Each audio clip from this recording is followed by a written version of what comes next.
কুড়িগ্রামে একদিকে তীব্র দাবদাহ, অন্যদিকে চলছে বোরো মৌসুমের ধান কাটার ব্যস্ততা। রোদের তাপে জনজীবন যখন বিপর্যস্ত, তখন মাঠে রোদ পোহাতে পোহাতে ঘাম ঝরাচ্ছেন কৃষকরা। সকাল থেকেই সূর্য যেন তাপ ছড়াতে শুরু করে। দুপুরের দিকে সেই তাপ সহ্য করা দায়। কাজের ফাঁকে কৃষকরা একটু করে বিশ্রাম নিয়ে আবার মনোযোগী হচ্ছেন কাজে। এ সময় কৃষকদের সাথে কথা বললে তারা জানান, এই তীব্র গরমে কাজ করা খুবই কষ্টকর, কিন্তু কাজ না করলে পেটে ভাত জুটবে না।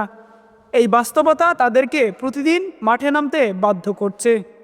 খুব গরম হচ্ছে যে মনে করেন কাম করতে পারি না, পুরো শরীরটা ঘামে যাচ্ছে, শীত বয়া পানি পড়তেছে, শরীর তকবক করতেছে। এইভাবে কতদিন আর কাম করব, খাতে পারি না, শরীর তকবক করতেছে, গা গড়গড়ে কাটতেছে, মানা লাগতেছে, সেই রকম পাচ্ছি না। ধীরে ধীরে কাজ করা লাগবে, যা হবে। এই যে রোদ, মাথা খালি ভক ভক করে।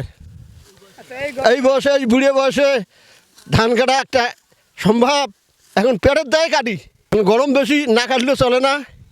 এখন তো পেট তো চলা লাগবে, মাছ শাক বাঁচা লাগবে, ধানের পোকা হচ্ছে, কাঁচা ধান কাটবেন জি, কত বিধি কিচ্ছি। মোটামুটি খুবই কষ্ট হচ্ছে, রোদ প্রচুর রোদ, হ্যাঁ প্রচুর রোদ, গাও মনে করেন পুরা শরীরে মনে করেন ভিজে যাইতেছে।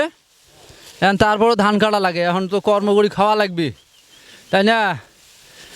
এখন না কাটি তার উপায় নাই, ধান চুক্তি নিতেছি, কাটতেছি। কাজ শুরু করি মোটামুটি আর কি মনে করেন বেলা ওঠার মানে সময় আর কি, বেলা ওঠার পরে পরে আর কি শেষ করি। ওদিকে মনে করেন বেলা ডুবার মতো, বেলা যখন ডুবে তখন কাজ শেষ হয়ে যায়।